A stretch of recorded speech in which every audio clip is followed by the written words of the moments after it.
Do Evangelho segundo Lucas, capítulo 17, versículos de 11 a 19.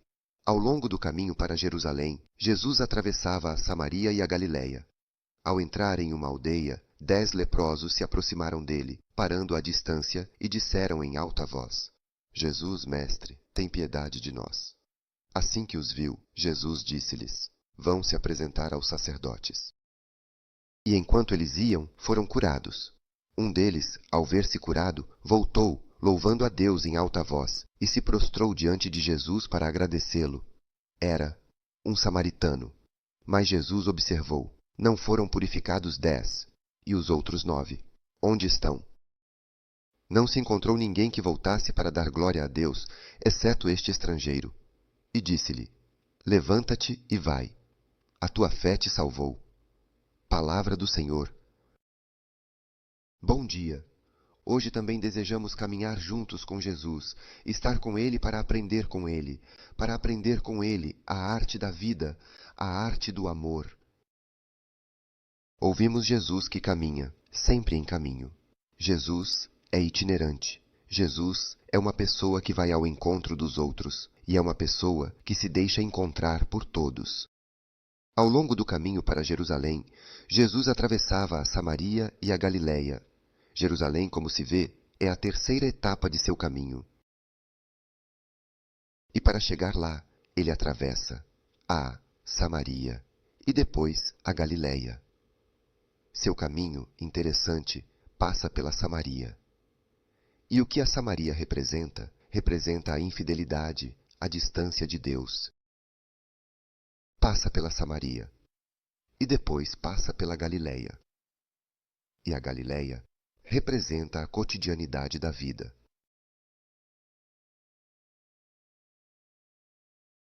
Por si só, para ir a Jerusalém, não se deveria passar primeiro pela Samaria e depois pela Galiléia.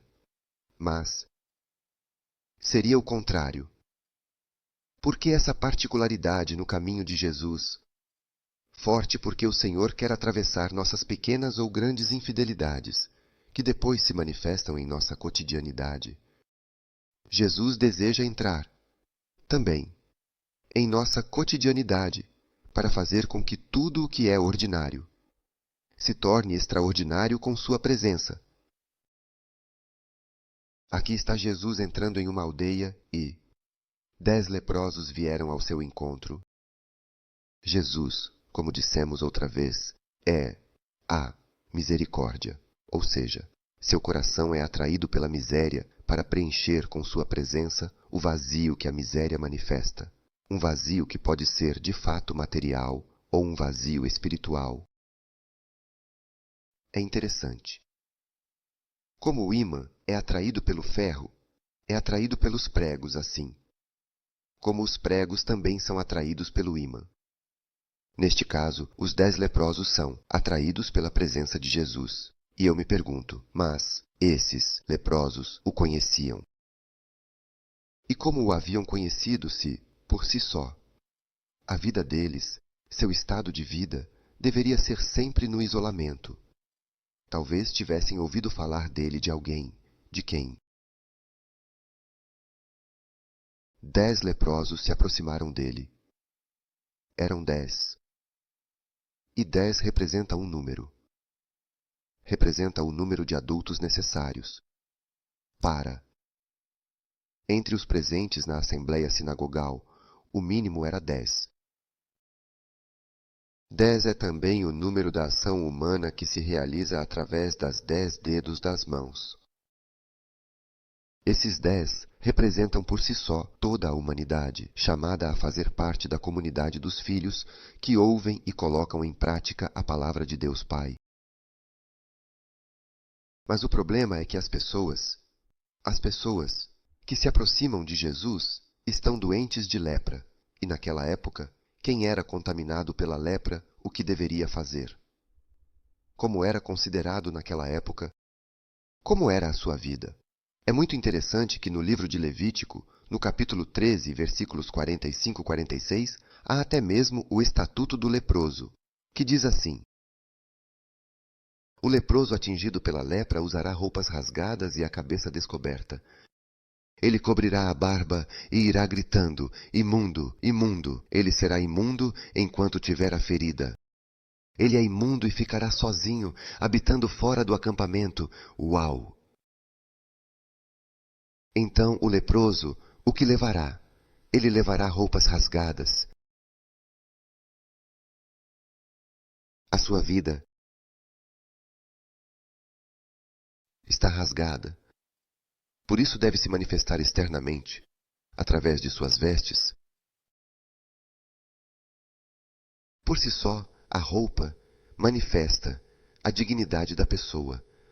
O rei claramente deve se vestir com uma túnica especial, com uma roupa especial, porque deve manifestar sua realeza. A roupa fala da dignidade da pessoa. Quem usa roupas rasgadas é sinal de que sua vida está rasgada. Quem usa roupas rasgadas é sinal de que é leproso. Por isso, se é leproso, é alguém que é perigoso, contamina. Além disso, deverá usar o trapo descoberto. Sinal de não ter nenhuma proteção, nenhum auxílio, nenhuma defesa. Está sozinho. Interessante, até hoje os israelitas usam um laquipá na cabeça, uma espécie de pequeno chapéu. E o que representa, o que significa este pequeno chapéu?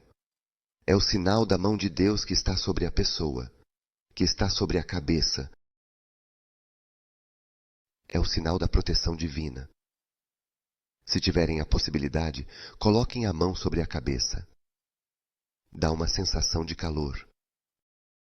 Aqui este chapéu representa a mão de Deus sobre nossa cabeça.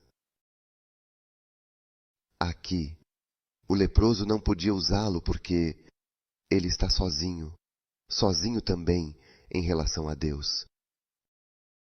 Depois, ele cobrirá a barba, e a barba para o homem do Oriente era a manifestação da virilidade, era o orgulho do passado, era o orgulho de sua história. O leproso, por outro lado, deve cobrir a barba, deve se envergonhar de sua história, deve cobrir seu passado. Por quê? Porque seu passado foi contaminado, ele deve ter vergonha de si mesmo. E ele irá gritando imundo, imundo, ou seja, deve gritar que é imundo. Por quê? Para ter consciência de que ele é um problema para os outros devem saber que ele é imundo. Para não se contaminarem, devem ficar longe, e ele repete isso para si mesmo, mesmo quando está sozinho ou quando os outros não o escutam. E quanto mais ele repete, mais percebe claramente que é imundo, que é um perigo. Este homem não tem feridas, este homem é uma praga. E então, onde ele vai morar? Ele ficará fora, sozinho. Morará fora do acampamento, longe da família, longe dos amigos, longe da sinagoga. Não pode olhar para ninguém. Ele deve pensar, deve gritar: eu sou um perigo para você, sou transmissor de doença. A única lei que ele deve observar é a de se auto-excluir, gritando sua doença para quem, inadvertidamente, possa se aproximar dele. Esta era a vida do leproso. E ainda assim, esses leprosos se aproximam de Jesus. Mantendo distância como a lei impunha, eram 10 leprosos. Como eu disse antes, eles representam a humanidade. E quais são os nomes deles? Não se conhecem os nomes deles. Portanto, entre eles estão eu, você e nós. Não se diz a idade. Não se sabe se eram jovens, se eram idosos. Não se sabe. Não se diz se eram ricos ou pobres. Não se diz o lugar. Pode ser aqui. Não se diz o tempo. Isso significa que você pode ser agora. Essas pessoas, já enquanto vivem, são mortos civis e religiosos que caminham, ou seja, estão excluídos da sociedade e do culto. Eles são expulsos, devem viver no deserto, sem relações com ninguém. São as pessoas lançadas no inferno da solidão.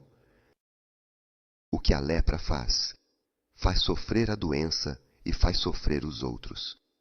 Os leprosos dizem entre si: sabemos qual é a nossa ferida, nos dói e contagia os outros. Se não a tratarmos, nos levará à morte.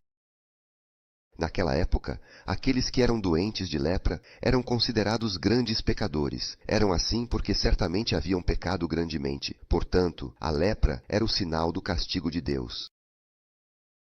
Podiam se aproximar de Deus, mas nem pensar: se o Senhor te castigou, como você pode ir até Ele? Curar um leproso era como ressuscitar um morto, porque somente Deus podia fazê-lo. Mas a lepra, então, o que representa? Representa o pecado que pouco a pouco destrói a pessoa, destrói-a de dentro para fora. A imobiliza, a suja de dentro, a faz perecer. E não somente isso, a torna perigosa, a torna afiada, a torna pouco misericordiosa. Uau! Eu, você, nós. Somos todos leprosos, estamos todos manchados pelo pecado. E até que eu esteja no pecado, eu sofro e contagio todos os outros. E contagio, mesmo que não queira. Sou um perigo para os outros. O pecado, o que é o pecado? É uma queda no chão, uma queda na lama. Claramente, se eu me esparramo na lama, mesmo que depois eu me levante, se depois eu não me lavar. Se eu dou um carinho a alguém, se abraço alguém, mesmo que não queira, mas a sujeira, eu contágio. Quão importante é ter a possibilidade de se lavar. Por si só, a lei proibia que o leproso se aproximasse das pessoas. E ainda assim, esses homens se aproximam de Jesus. Por quê? Certamente eles tinham ouvido falar dele, dessa pessoa que não rejeitava ninguém, na verdade. Ia até comer com os publicanos pecadores. As prostitutas se aproximavam dele. E ele podia até ser tocado por elas. E diante de todos não se envergonhava.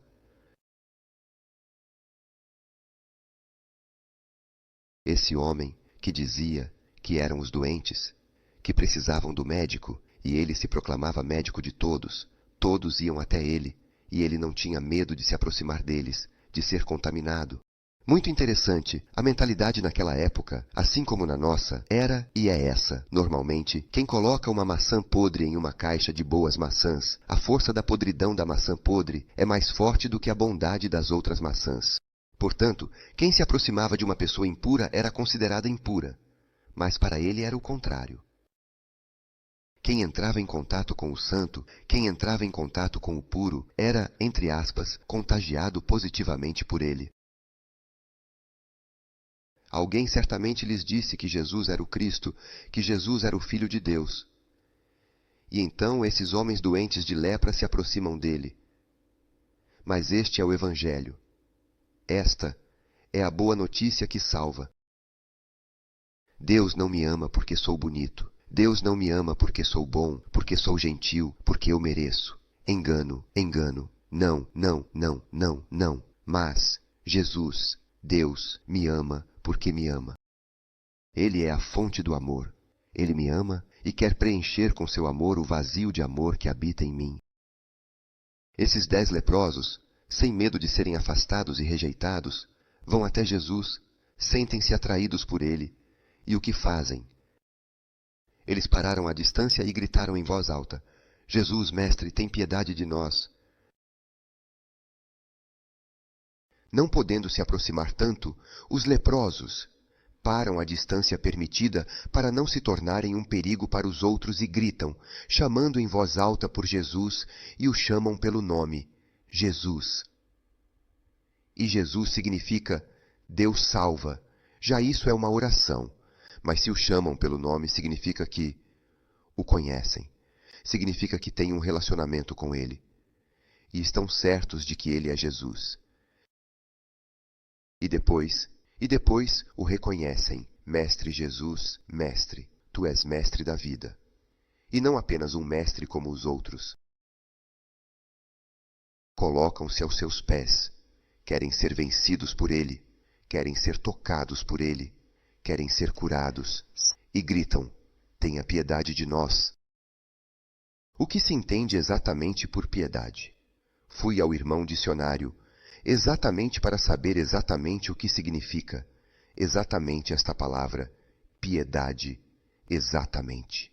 E piedade é aquele sentimento de afetuosa dor, de comovida e intensa participação e de solidariedade que se sente em relação àqueles que sofrem. Aqui, os leprosos pedem que Jesus tenha para com eles essa atitude de compaixão, de empatia, com eles, de misericórdia. Pedem para não serem rejeitados, pedem para não serem maltratados como estavam acostumados, como de costume. Pedem solidariedade. E Jesus o que diz? Muito interessante. Vão se apresentar aos sacerdotes.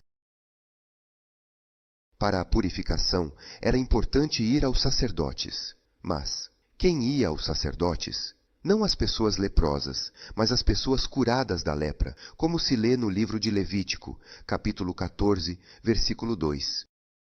Ou seja, os leprosos não são curados imediatamente. Recebem em vez disso a ordem de fazer a viagem a Jerusalém, com ele. Uma viagem que lhes é proibida. Serão questionados, mas ele nos ouviu. Mas por que nos diz para irmos nos apresentar aos sacerdotes se somos leprosos? Nós não podemos ir ao templo, nós não podemos ir à sinagoga, nós não podemos ir a lugar nenhum, devemos estar isolados. Mas ele nos ouviu. Os sacerdotes nos expulsarão. Mas o que ele está nos pedindo? O que ele está nos dizendo? Senhor, ele também está nos rejeitando. Ele nos coloca em uma armadilha. Mas então, o que nos disseram sobre ele não era verdade. Eles podiam pensar isso, e ainda assim, apesar de tudo o que passava em suas cabeças, apesar de tudo o que passava em seus corações, obedecem ao que Jesus lhes ordenou que fizessem. E enquanto eles iam, algo acontece. Foram curados. Uau! Quem sabe que alegria eles devem ter experimentado ao ver que suas feridas não existiam mais? Não, não é possível. Eles devem ter se olhado, se contemplado, se tocado, aqueles lugares onde estavam as feridas, mas não estavam mais, devem ter pulado de alegria. Mas agora eles podem olhar para os outros sem medo, mas agora podem se aproximar dos outros, realmente podem ir aos sacerdotes, estão reintegrados à vida social e religiosa. Ressuscitaram. Não. E o que acontece? Um deles, ao ver-se curado, voltou, louvando a Deus em alta voz, e se prostrou diante de Jesus para agradecê-lo. Era um samaritano. O que acontece? Apenas um deles, ao ver-se curado, não apenas se alegra com seus amigos, não, mas ao ver-se curado, entende. Compreende que Jesus realizou o milagre. Este homem não para no presente, mas vai aonde? Do doador do presente. A palavra de Jesus é eficaz na medida em que temos confiança nele, na medida em que a colocamos em prática, mesmo que possa criar em nós algumas dúvidas, algumas perguntas, alguns problemas. E o que esse homem faz? Volta, não continua o caminho com seus amigos leprosos. Ex-leprosos, mas faz uma inversão de marcha. Para ele, é fundamental ir a Jesus antes de ir aos sacerdotes. É fundamental, importantíssimo para ele retornar a Jesus, que o ouviu, que o amou, que o curou, reconhecendo-o como a fonte do amor, a fonte da cura. Por isso, ele volta, ele é capaz de voltar. E como ele volta? Louvando a Deus em alta voz, ele se prostra e o agradece. Antes, em alta voz, ele havia pedido: tenha piedade de nós. Agora, em alta voz, louva a Deus, se prostra, reconhecendo nele a presença de Deus.